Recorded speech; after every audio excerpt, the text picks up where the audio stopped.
Well, hey guys, and welcome back to another recent viewing video. And this is a video that I had actually hoped to have done about a week ago, but I got momentarily distracted from my viewing of Castle Season 2. And so yesterday and today I got back into it and watched the last like 4 episodes of it that I had left to watch.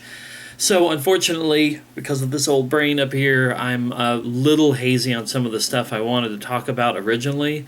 But I guess that'll just help to keep this video shorter. I don't want these to be super long because it's a TV show, and especially with Castle, I feel like the two main storylines of the series are the relationship between Richard Castle and Detective Kate Beckett, and the other storyline is the mystery behind the murder of her mom, and which was touched on a little bit in the first season. And one of the things that progressed that storyline in season 2 was them actually apprehending and having in their custody the person who stabbed and killed her mom.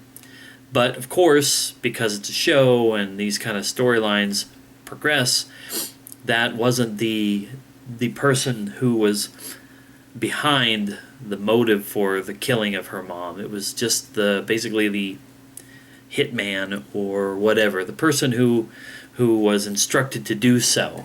And he ends up getting shot because he had a gun on Castle and was about to shoot Castle, and Detective Beckett had to kill this guy, or shoot him, I guess I should say, lest he shoot and possibly kill Castle. So, and that was earlier in the season. It was actually kind of funny to me that they covered that like mid-ish point of the season before they decided to come back and before at the end of the season they didn't really touch on that subject. But at least we knew that was a painful moment for her, because she had the killer but didn't have the person who wanted her mom dead and couldn't get the information from him because it died with him when he was killed. Another thing that they had during this season was a two-part episode arc, or a 2-episode arc storyline that had somebody stalking Detective Beckett because he was imagining her to actually be Nikki Heat, the character in Castle's novels, which I thought was interesting because the show started with somebody killing people in the style of deaths in Castle's previous books, and then in season 2 you had somebody who was somewhat obsessed with the Nikki Heat character and knew that she was based on Detective Beckett, but of course because of his delusions he projected Nikki Heat as being Detective Beckett and tried to kill her. I thought it was interesting, probably implausible perhaps, and I thought it was in a later season that this happened. I remembered this scene in my mind when she was at home and she's taking a bath and she's kind of having a quiet evening, and the case is still kind of progressing, and Castle realizes what's going on, that this guy is still out there and that he plans on trying to kill her somehow. And so he's trying to call her while she's taking a bath, and she's just not answering the phone, or she doesn't hear it. And finally she does manage to answer the phone after she's gotten out of the bath, and he's like, he's still there. He's still out there. He's trying to get you, get out of there or be careful or something. And she kind of realizes at the last second that something bad is about to go down, and she ends up back in her tub, and her apartment gets blown up. And which I thought was another one of those, I guess, magic of Hollywood kind of thing, is like her apartment gets blown up, and while she's in it, and from the outside it's just like bloof. You would almost think that half of the apartment complex that she was living in, the building that she was in, would have came down with it. Then by the time Castle, because he was outside of the apartment building when it blew, so he's thinking she's gone, but he still goes into the building and goes to her apartment, and her apartment is destroyed, but it's not as bad on the inside as it looked like on the outside. And I couldn't help but even feel like some sympathy for the people who lived above her and below her, and how that must have affected their apartments and their ability to live there. since the apartment, that their neighbor's apartment just exploded. But anyway, and it was nice that even like in the last episode, the season finale, they even referenced that. Castle's trying to convince her to go to the Hamptons and spend the weekend with no funny business or anything, just to get away from stuff. And she's like, I don't have any vacation time. I spent all that time looking for a new place to live. Love how the continuity was there. And anyway, that brings me to the other storyline of Castle, which is the relationship between Castle and Beckett, which my clouded memories had me thinking that he was more of the pursuer, with her being a lot more resistant to a relationship. And yet in season 2, I realized, no, she was like right on the precipice of letting him know in the final episode. But there were lots of moments throughout the season where she was kind of like, okay, maybe I do like this guy, even though he can be a little bit of an ass, even though he is ready to bed anything that crosses paths with him. She does like certain parts of who he is, especially like being a father, being smart, being dedicated to his new role as a a consultant or whatever he may be considered to them, even though his writing seems to take a big back seat. But I guess that is another facet of the show. Richard Castle, the writer, becomes the cop or the part-time detective for them, and I think he really enjoys doing that as much as he ever enjoyed writing.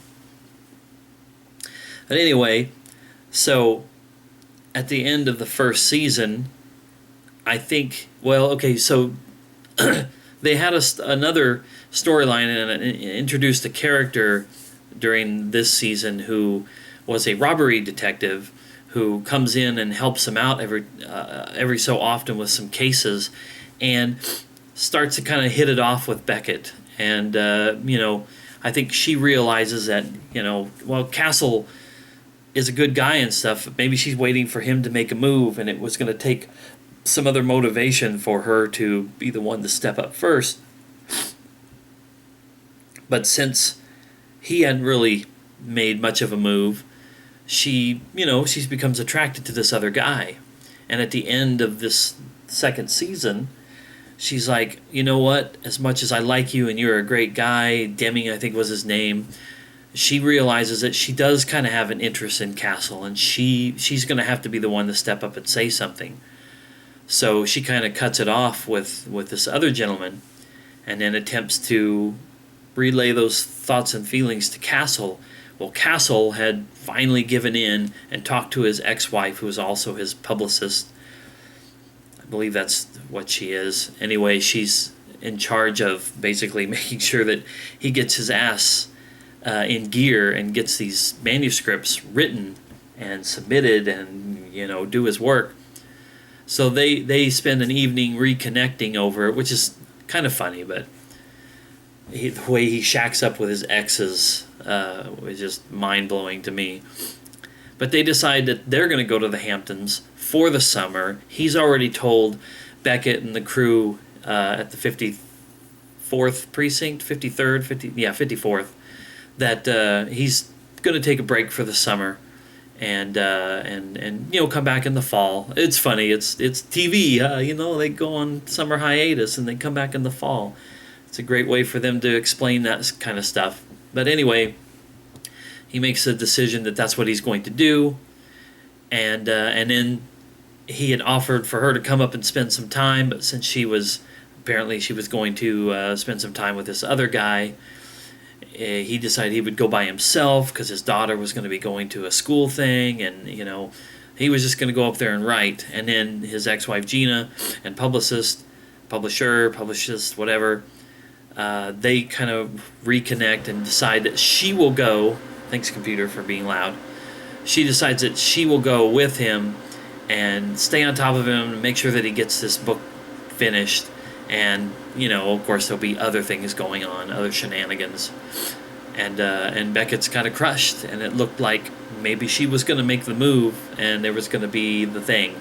And that was the part that I had just I guess I had forgotten, that she had summoned up the the motivation to say, okay, Castle, maybe I feel a little bit stronger for you than just a friend, and you're an asset to our team.